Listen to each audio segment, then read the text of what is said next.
Hola, buenas tardes. Bueno, la idea de esta clase es realizar una introducción a lo que nosotros llamamos el análisis político-criminal. Em, para eso, lo primero que tenemos que tener en cuenta es que la necesidad de construir un aparato conceptual nuevo, moderno, distinto sobre los problemas político-criminales nace de la toma de conciencia de que tenemos un grave problema de eficacia de esa política criminal.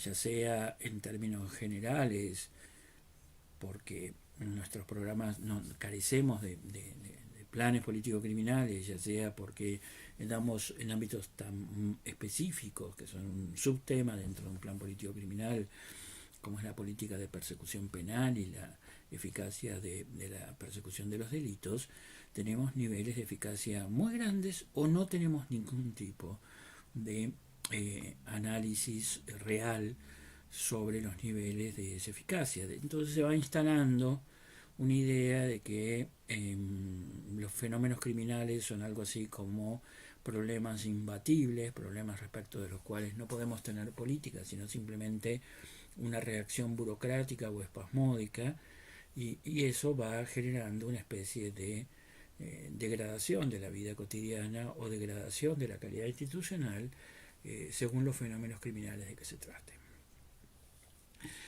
Lo que vamos a ver es que en ese problema de ineficacia, en el cual concurren distintos tipos de causas, va a haber causas que tienen que ver con debilidades institucionales, hay causas que tienen que ver con las complicidades institucionales, en general burocracia, desidia, complicidad, son tres mecanismos generales que pueden explicar muchos de los problemas, pero uno de ellos, otro de las causas de eso, es que no tenemos un conjunto de ideas claras acerca de cómo realizar el planeamiento político criminal y a partir de ese planeamiento político criminal poder eh, eh, tomar decisiones eficientes en el término de los recursos o hacer un proceso de ensayo de error como es ineludible o llevar adelante procesos de aprendizaje de las propias organizaciones para volverse más eficaces.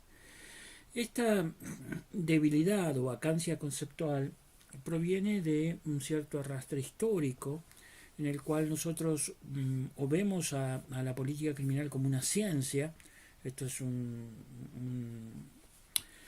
herencia que tenemos del positivismo criminológico que si bien diferenciaba mucho lo que era el derecho penal de la política criminal, como lo podemos encontrar en Foslis o en los mismos criminólogos positivistas clásicos como Ferry, eh, y tenían la impresión de que por eso se los conoce como que forman parte del paradigma positivista, creían que se trataba de construir una ciencia de cómo enfrentamos al delito, es decir, iba a ser un conocimiento científico el que nos iba a permitir encontrar las causas de la criminalidad y por lo tanto construir las respuestas.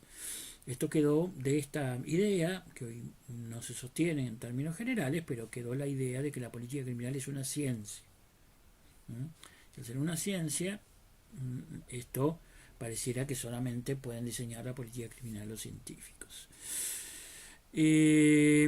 Luego tenemos otra herencia que proviene más bien ahora del trabajo de la dogmática penal, que cree que la política criminal es solamente pensar el mejor derecho penal posible, es decir, el momento valorativo del derecho penal y por lo tanto esto nos empuja a una visión normativista, juridiforme de la política criminal. Por ninguna de estas vías podemos construir un aparato conceptual nuevo, porque además la evolución de las propias disciplinas que en algún momento se ocuparon de esto, como puede ser la criminología, hoy la criminología usual en América Latina es una criminología que es más bien una sociología de la justicia penal o estudia los fenómenos criminales, pero no es prescriptiva, no me dice qué tengo que hacer para enfrentar esos fenómenos criminales en base a algún tipo de objetivo, o la dogmática penal me habla de las normas y generalmente de un modo muy confuso entre lo que es sistema de garantías y problemas de política criminal. Así que ha sido esta necesidad lo que nos ha empujado a tratar de construir un aparato conceptual nuevo que nos permita desarrollar conocimientos alrededor de la política criminal. Para eso lo que hay que tener, la primera idea que hay que tener claro es que la política criminal es una política pública. Es una política pública que dentro de lo que llamamos las políticas de gestión de los conflictos, es decir, la intervención en los conflictos en la sociedad, para no dejar que el dejarlo fluir solos nos instale una sociedad violenta, de abuso de poder, donde gane el más fuerte, sino que vamos a intervenir en esos conflictos, vamos a gestionarlos para evitar justamente el abuso de poder y la violencia. Y esa política de gestión de los conflictos, cuando utiliza las herramientas violentas del Estado, genera un tipo específico de política sectorial o de política pública, que es lo que llamamos política criminal. Lo que va a definir a la política criminal es que dentro de la política de gestión de los conflictos es aquella que organiza, determina cómo utilizar la intervención violenta, cuyo núcleo paradigmático es la cárcel. Así como hay políticas sectoriales dentro de la política económica, dentro de la política educativa, también dentro del el marco general de la política de gestión de conflictos vamos a tener una política sectorial que llamamos política criminal. Esta insistencia que yo hago entre el carácter macro de la política de gestión de conflictos y el carácter sectorial de la política criminal no es menor, porque existe una tendencia a creer que la política criminal o el uso de los instrumentos violentos o todo lo que ocurre en el sistema penal tiene un nivel de autonomía respecto de los otros mecanismos de gestión de los conflictos. Y esto no solo no ocurre así, sino que no debe ocurrir así. Y es justamente de esta integración, que si bien era un tema clásico, se fue olvidando con sobre todo por la dogmática penal, vamos a encontrar un lugar específico para el principio de última ratio, porque de todos los mecanismos que yo tengo en la sociedad para gestionar los conflictos, si el objetivo es evitar el abuso de poder y la violencia, es evidente que el uso de instrumentos violentos del Estado con una larga historia de abuso es el menos idóneo. Podemos darle alguna chance, del mismo modo que podemos en ciertos casos y bajo ciertas condiciones usar el mismo fuego para que choque con otro fuego y lo apague finalmente. Pero esto solamente va a ser un recurso extremo, un recurso con condiciones específicas de realización y siempre va a ser el último recurso. La idea de una visión integrada de la política criminal a los otros mecanismos de gestión de la conflictividad es lo que me permite a mí poder entender cuál es la función del principio de última ratio. Por lo tanto, primera idea que ustedes tienen que tener clara, para poder construir un nuevo tipo de conocimientos alrededor de la política criminal, tenemos que tener claro que esa política criminal es una política pública, es decir, un conjunto de actividades que se realizan preferentemente estatales, puede haber algunas públicas que no sean estatales, y cuando digo estatales digo de todos los niveles del Estado, que me están organizando, me están definiendo cómo yo voy a utilizar esos instrumentos violentos que le reconocemos al Estado, como básicamente la cárcel y las instituciones que giran alrededor del uso de ese instrumento o de otras formas de fuerza o de violencia. Usamos el concepto de violencia porque nadie puede dudar que el uso de la cárcel, que podrá ser, podemos encontrarle alguna justificación, pero eso no cambia su naturaleza violenta.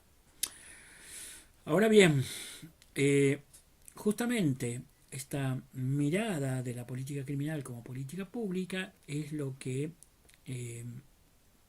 hace que yo pueda recurrir a la hora de construir su aparato conceptual, no al derecho penal porque me da una visión normativista, no a la criminología porque no me da planes prácticos acerca de cómo enfrentar la criminalidad, sino a un desarrollo teórico que en la última mitad del siglo XX en adelante se ha tenido un avance inmenso, que es el análisis de políticas públicas. Lo que tenemos que hacer es tomar todo el análisis de políticas públicas, la enorme literatura que hay alrededor del análisis de políticas públicas, y enfocarlo sobre la política criminal como política pública específica. En eso vamos a tener ya un conjunto de textos de autores que se consideran clásicos, como Harold Laswell, Aaron Wildavsky, Jeske Dror, Herbert Simon, Mayone y muchos otros, que son los que, Charles Lindblom, son los que han estudiado el proceso de políticas públicas. Al estudiar, al analizar ese proceso gubernamental o de políticas públicas, el programa básico, por ahí el que ha estudiado Laswell, nos señala básicamente 3 tareas. La primera es cómo hacemos para conocer el proceso gubernativo mismo, es decir, el proceso de desarrollo de esa política pública. El segundo es cómo introducimos conocimientos provenientes de otras ciencias u otras disciplinas u otras teorías en el desarrollo de la política pública. Y en tercer lugar, cómo hacemos para esclarecer a qué tipo de sociedad sirve o procura esa política pública, evitándonos caer en una mirada meramente tecnocrática, como muchas veces ocurre en la economía, por ejemplo, o en la política económica. Respecto de la primera tarea, nosotros tenemos una muy deficiente conocimiento de cómo se desarrolla la política criminal en nuestro país, y esto trae problemas enormes. Fíjense ustedes que si hay algo que he estudiado en el análisis de políticas públicas, son aquellas políticas que necesariamente tienen que tener unas relaciones intergubernamentales muy fuertes, como ocurre en los países federales. Esto va a tener una influencia enorme en el desarrollo eficaz de ciertas políticas. Hay políticas muy importantes en nuestro país que han fracasado o tienen enormes dificultades por falta de esta mirada intergubernamental. Por ejemplo, fíjense ustedes, la política para enfrentar los mercados de drogas necesitan aportes federales, un conjunto de actividades federales, un conjunto de actividades provinciales, un conjunto de actividades municipales. Pero esto no solo no tenemos una práctica muy aceitada para realizar políticas de articulación, sino que tampoco tenemos mucha claridad acerca de cómo se hace esa articulación.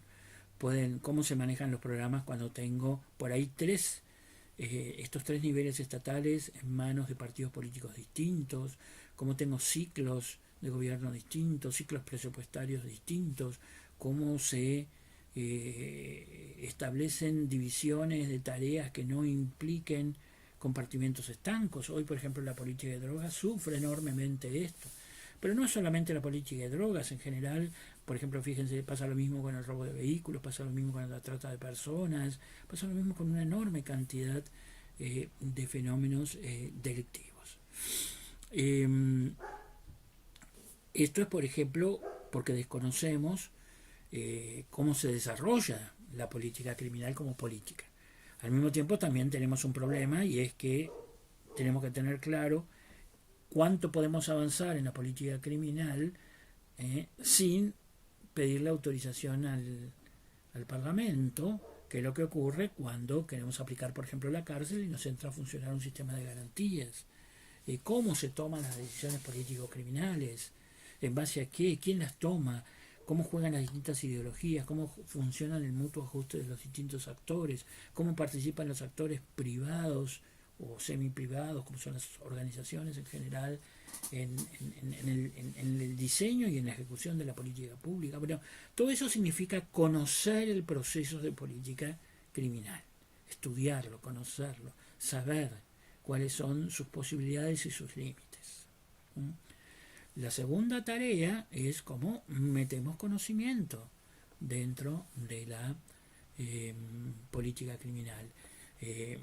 Conocimiento que tiene que ver con el conocimiento de los fenómenos, con la fijación de objetivos, con el uso de técnicas de intervención en la conducta humana, esto es otra tarea. Y acá tampoco tenemos claridad en la política criminal. Y finalmente, el esclarecimiento de del tipo de sociedad en la cual queremos servir o construir con esa determinada política pública. Aquí hay una discusión que ya la podrán ver en algunos materiales que van a tener para lectura, entre lo que llamamos el paradigma del orden y por lo tanto la política criminal al servicio de la infracción, de la obediencia, de la idea de orden, o la política criminal al servicio de una política de gestión de la conflictividad, que lo que busca no es poner en caja al ciudadano desobediente, sino generar una sociedad de ciudadanos responsables. Son dos modelos de sociedad que están permanentemente en disputa y que ustedes, el análisis de política criminal también me ayuda a discernir. A partir de allí, si continuamos con el análisis político-criminal y haciendo una especie de agenda de temas para que orienten el estudio que ustedes puedan tener, el primer problema que vamos a tener que encarar es cómo nos enfrentamos a los fenómenos criminales. Mejor dicho, cómo nos enfrentamos a fenómenos sociales que vamos a tomar la decisión de criminalizarlos. Porque no es que la política criminal se enfrenta a fenómenos criminales, sino que la política criminal crea el fenómeno criminal, no en el sentido de que crea los conflictos, sino que existen determinados fenómenos, como puede ser, por ejemplo, el consumo de sustancias extremadamente adictivas que nosotros decimos lo vamos a castigar. O ciertas prácticas sociales decimos las vamos a castigar. Cuando se toma la decisión de que yo voy a criminalizar eso y voy a utilizar las herramientas violentas, ahí estoy criminalizando y aparece la idea de crimen. Ahora, para hacerlo, pero eso no agota la política criminal, eso agota un nivel del proceso de criminalización. Después voy a tener muchas otras formas de intervención. A veces el título que se hace es, la clasificación que se hace es criminalidad de primaria, criminalidad de secundaria, pero bueno, más bien son procesos en los cuales, por un lado, yo he pedido autorización para poder utilizar la cárcel en esos fenómenos y luego voy a tener que usar las organizaciones que vuelven concreta esa política de persecución penal. Esta es la relación que existe en política criminal y política de persecución penal. Ahora bien, un presupuesto para todo eso es el análisis de los fenómenos delictivos, y en ese sentido, si hay algo que tenemos que hacer es lo que llamamos el abandono del lenguaje de los tipos penales en la política criminal. ¿Por qué? Porque los tipos penales son extremadamente útiles para el desarrollo del sistema de garantía. De hecho, la categoría tipo penal es una herramienta de garantía. Lo que yo me enfrento son fenómenos sociales que tenemos que aprender a elaborar tipologías distintas. Es en ese sentido que en los últimos años estamos trabajando más intensamente para elaborar distintas tipologías propias de los fenómenos criminales que nos den información accionable. ¿Qué le llamamos información accionable? Información que tenga un nivel determinado de precisión que me sirva para extraer acciones de ello. Yo necesito siempre escribir un paper o una investigación, sino que tengo que llevar al nivel de información lo más precisa posible, pero que me funde procesos decisorios, que me funde acciones que yo puedo tomar. Esto muchas veces también genera problemas respecto de qué información disponible tenemos. Y aquí es donde nos encontramos a un primer problema y una tarea que hace 20 años se está tratando de resolver y vamos avanzando muy lentamente, que tiene que ver, por un lado, con la deficiencia de los sistemas de información. A ustedes, estudiantes, les llamaría la atención la gran cantidad de gente que trabaja para la producción de información vinculado a las actividades criminales y la poca calidad o poca accesibilidad que hay a esa información. No se sostienen en el tiempo, no están presentados de modo accesible, no usan unidades de medida similares, etcétera, etcétera, etcétera. Las estadísticas policiales no coinciden con el Ministerio Público, no coinciden con lo de la justicia. Es un gran desorden el que existe en nuestro país. Se le ha pretendido ordenar a través por la creación de una ley que establece un sistema integrado de información criminal, pero esto no ha dado todavía los resultados esperados. Existen la Dirección de Política Criminal o la Dirección de Estadística del Ministerio de Seguridad a nivel federal, pero no cumplen una función rectora, y cada una de las provincias repite el mismo desorden, por más que tenemos fuentes instaladas en muchos niveles que nos están dando información sobre eso. Pero yo creo que en gran medida la deficiencia, la debilidad que tienen estos sistemas de información provienen del hecho de que no se usan. Al no usarse, al no ser parte de los procesos decisorios, nadie se preocupa de su calidad. Bueno, el segundo problema que tenemos es, como yo les decía, la forma de análisis. Y hoy estamos tratando de construir métodos de análisis de esos fenómenos sociales, de esas interacciones sociales que tenemos la decisión de criminalizar, que sean más útiles, más ricos en posibilidades de acción, accionables. Esa es la razón por la cual estamos tratando de elaborar nuevas tipologías en base a las regularidades de esos fenómenos.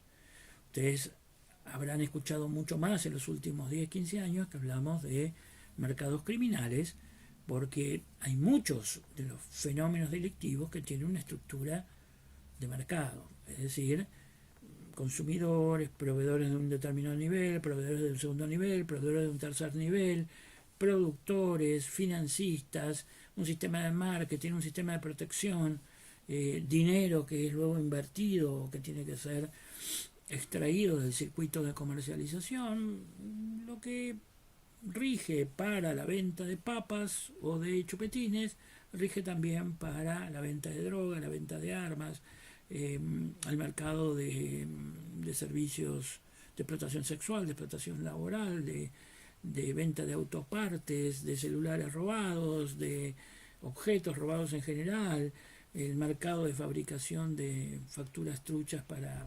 la facturación, para la evasión impositiva, los distintos mercados de contrabando, de falsificación de marca. Es decir, hoy día más bien hay que tener la idea de que el fenómeno criminal es un problema de plata, de negocios, y no esta vieja idea de que el fenómeno delictivo es un problema de la gente pobre que porque es pobre delinque o porque no tiene trabajo se ve empujada a delinquir. Que cada uno de estos mercados criminales tiene capacidad de absorber esa mano de obra o esos chicos que no tienen capacidad de salidas laborales, eso sin duda, pero no son el centro ni la estructura principal de esos fenómenos criminales, sino que están en una situación de que participan, pero son más cercanos a víctimas que a dominadores del mercado. Y por eso también de ahí van a aparecer las estrategias de desarticulación de los mercados como una nueva estrategia, no respecto de los viejos mercados tradicionales como droga, sino también respecto de delitos comunes en los cuales seguimos insistiendo en enfrentar solamente a el segmento más débil y más fungible, que es la participación de estos pibes chorros, de esta gente que es capturada en los niveles más bajos de la estructura de ese mercado. Entonces ven cómo los fenómenos, el análisis de los fenómenos criminales, si tuviéramos buena información, o la dialéctica entre la construcción del nuevo sistema de información y estos análisis, por ejemplo, del mercado, o las regularidades que hay en prácticas violentas o en la violencia de género, son todas distintas tipologías que deberíamos elaborar, avanzar y estudiar en el análisis político-criminal. El segundo nivel de problemas que quiero destacarle es la necesidad de fijar objetivos político-criminales. Esto es muy importante porque pareciera que enfrentar los delitos es una especie de actividad permanente, que puede ser, pero que no tiene ningún tipo de objetivo, ni podemos plantearnos ningún objetivo concreto. Y esto impide luego el planeamiento. Sin objetivos no hay planeamiento y no hay estrategia. Hay simplemente actividades que se hacen rutinariamente y cada vez de un modo menos eficaz. Los objetivos políticos criminales pueden ser muchos, pero para tener una idea y poder empezar a organizar el conocimiento, yo divido básicamente los objetivos políticos criminales en 4 categorías. Primero, los que llamamos objetivos más comunes, que son los objetivos de reducción. Por ejemplo, tengo tanta cantidad de robo de vehículos, tal nivel de violencia de género, tal nivel de explotación sexual, me propongo en un tiempo determinado reducirlo en un porcentaje determinado, porque es de la esencia del concepto de objetivo que sea evaluable y que se desarrolla en el tiempo. Yo no puedo decir voy a acabar con el mercado de drogas, voy a acabar con la explotación sexual, voy a acabar con el robo de vehículos. No, tengo que decirle en 3 años voy a reducirlo tal cantidad, tal porcentaje. Eso es tener un objetivo político criminal.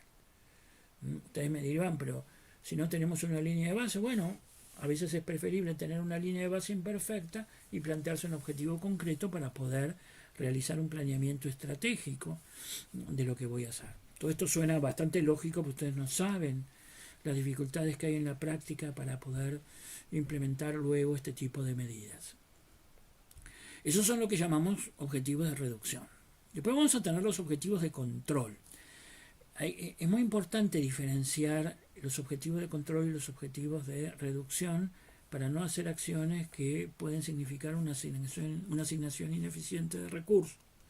Por ejemplo, los objetivos de control se utilizan cuando yo tengo un determinado fenómeno criminal que existe, que no quiere decir que yo lo acepte, pero que está en niveles bajos o en niveles de tolerabilidad, de tal manera que las variables de reducción ya se vuelven muy inelásticas.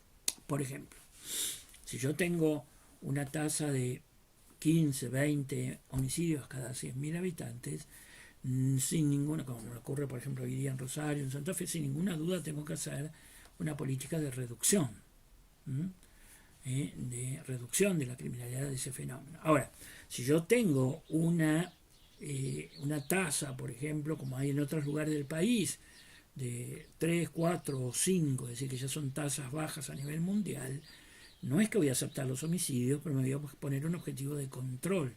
¿Por qué?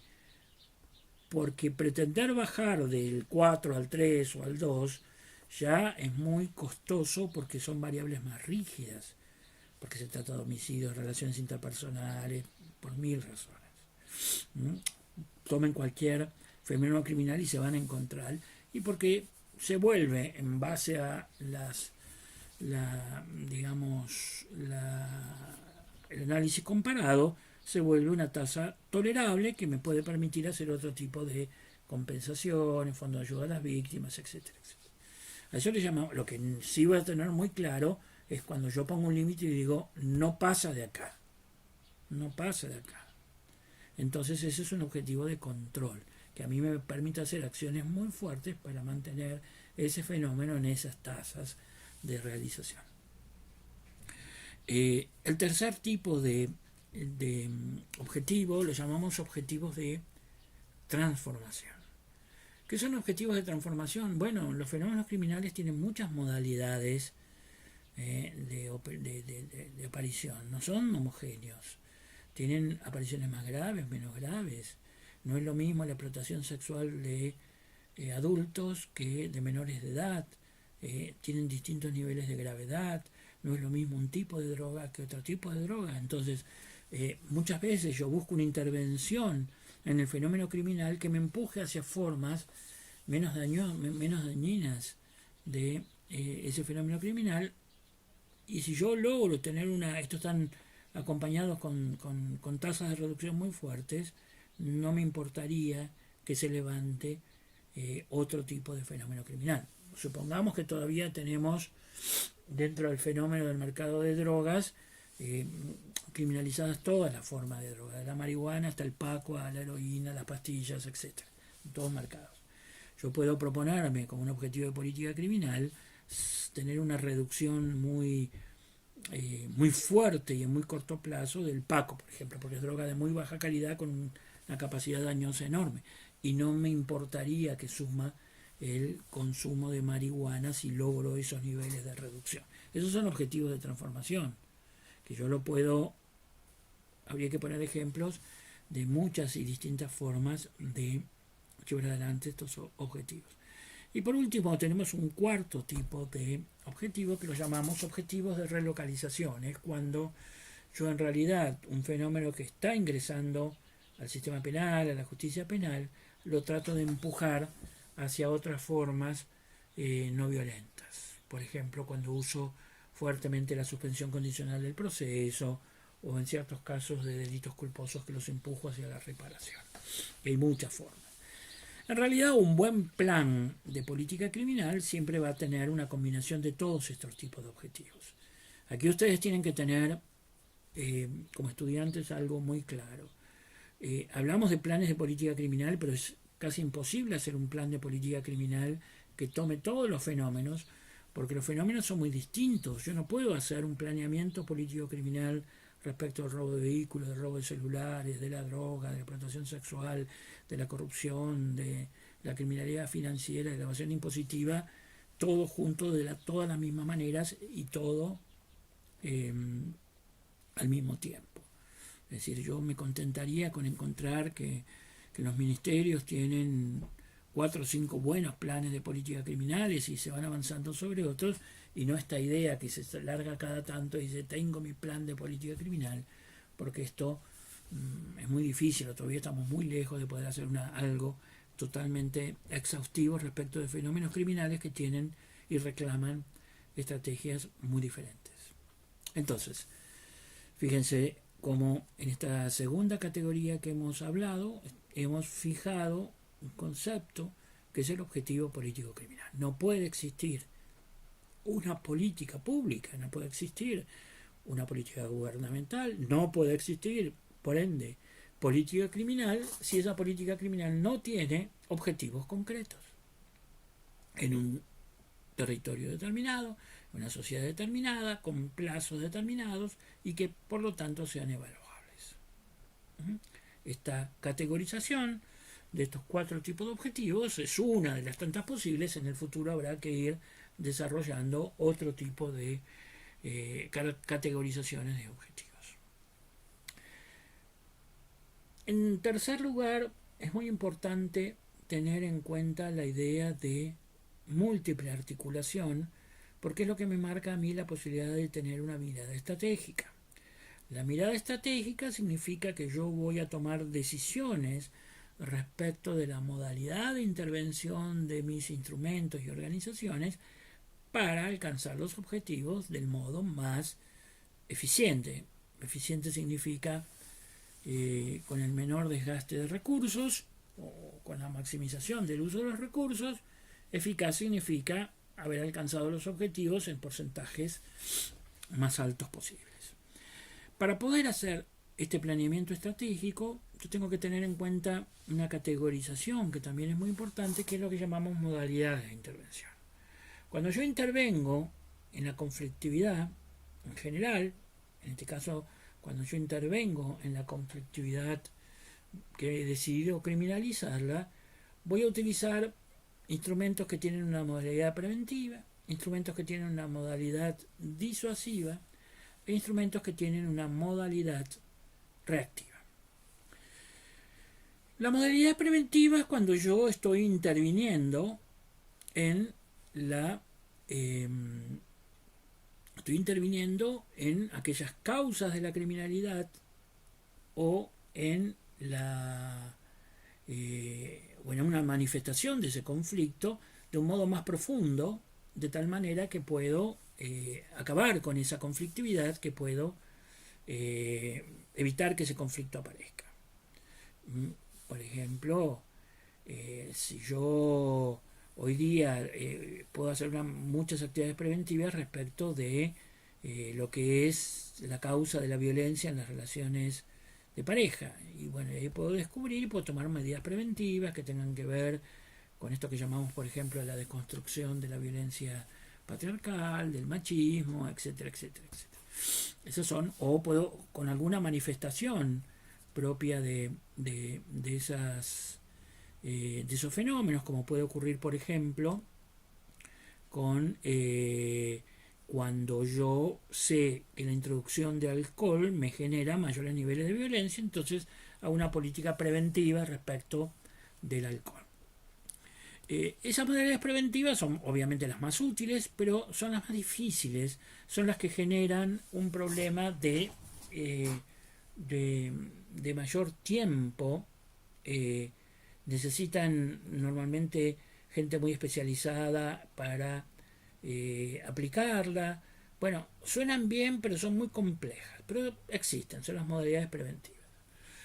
Las modalidades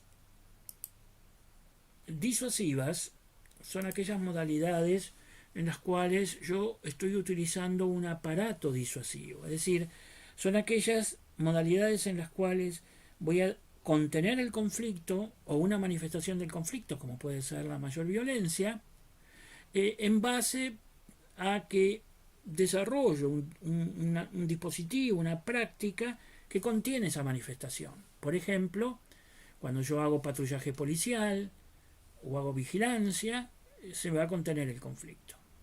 Esto es importante porque tiene un efecto inmediato. El problema que tienen las modalidades disuasivas es que no son dependientes del aparato disuasivo, y cuando yo los saco van a volver porque no estoy actuando preventivamente o me trasladan un fenómeno para otro determinado lugar. Y por último voy a tener las medidas reactivas, que es cuando yo intervengo para desbaratar la dinámica conflictiva que considero que es criminal. Cuando desbarato una organización, cuando desarticulo un mercado, cuando intervengo ya para desbaratar la obra del delito.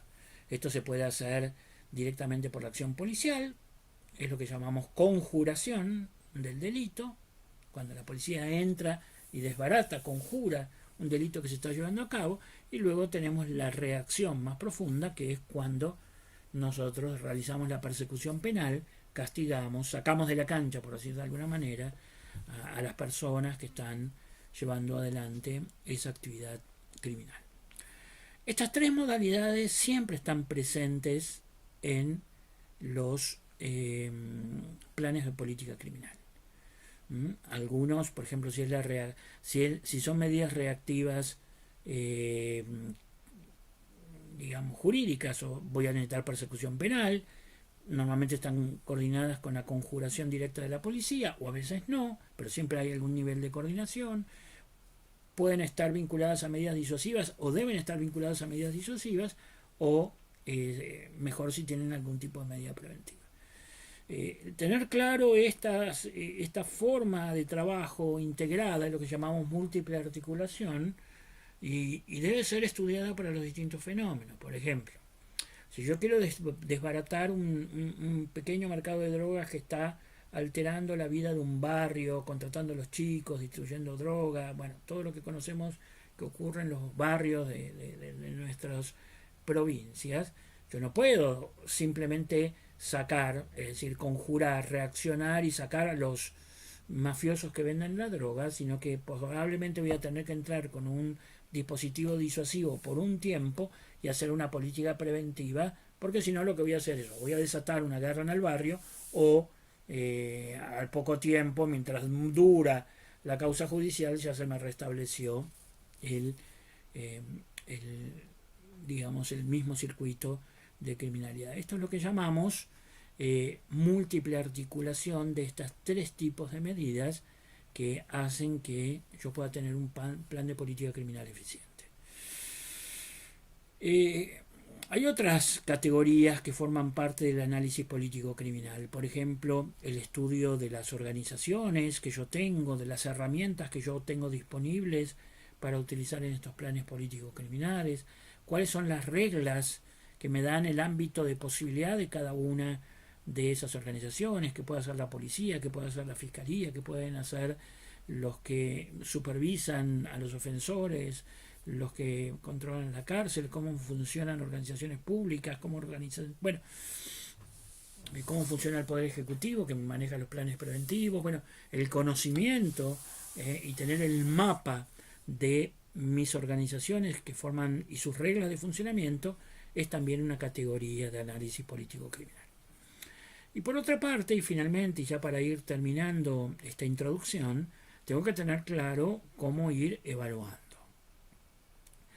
Hay un trabajo clásico de Aaron Wildavsky que analiza la implementación de los planes, no eran planes políticos criminales, sino planes de empleo, pero que tenían las características de haber sido, por eso se estudiaron, eran planes que tenían todas las mejores características propias ya de manual, bien financiadas, buenos objetivos, buenos técnicos de desarrollo, etc. Eran como un plan que tenía todas las condiciones para salir bien.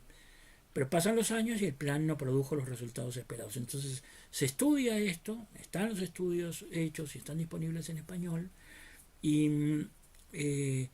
ahí se sale de esta experiencia algo muy importante. Nosotros creemos que en las políticas tenemos que hacer una especie de planeamiento lineal, es decir, diagnosticamos, descubrimos el problema, tomamos las decisiones y fijamos los objetivos, implementamos, eligiendo los instrumentos y al final evaluamos. Wildavsky demuestra que esto no es el modo como funciona el desarrollo de una política pública, que es más bien en espiral, digamos, que el ciclo es en espirales, que yo voy haciendo todas estas actividades, pero se van repitiendo a lo largo del ciclo de la política pública, y sobre todo es muy importante tener en claro lo que llamamos las evaluaciones parciales, que están vinculados al monitoreo y supervisión de las evaluaciones que se hacen luego de unos cuantos años. Si yo no tengo esta capacidad de ir corrigiendo con pequeños golpes de timón, me voy a encontrar con que se me van desviando los objetivos por la propia intervención del programa, y cuando me quiero dar cuenta, mi evaluación ya es poco útil porque solamente constato que no cumplí con mis objetivos. Entonces, esta categoría de analizar cómo evaluar, cómo impactar, cómo diferenciar productos, cómo diferenciarlo de resultados, ver productos, que es lo que hace una organización, y cómo impacta sobre resultados, que siempre sobre fenómenos criminales, es todo algo que necesita un estudio desarrollado. Bueno, en fin, esta es una clase introductoria. Como yo decía, necesitamos construir muchos más conocimientos de los que tenemos para poder volver eficaces nuestros planes de política criminal. Tienen una enorme literatura vinculada al análisis de políticas públicas, que está en español, que ha sido publicada por ejemplo, la colección de Justicia y Gobierno del Fondo de Cultura Económica, o que ha sido publicada por uno de los teóricos importantes mexicanos, como es Luis Aguilar Villanueva, que tiene 4 o 5 tomos alrededor de esto. Nuestra Secretaría de Función Pública hizo también recopilaciones de trabajo sobre análisis de políticas públicas. Todo eso es extremadamente útil, y tenemos que comenzar a hacer un traslado de estas categorías a una política específica, como es la política criminal. Me parece que en los próximos 10 años vamos a tener en esto una tarea muy grande, y por tal razón es de una importancia enorme que se abran todos estos espacios de capacitación y desarrollo. Muy bien, buenas tardes.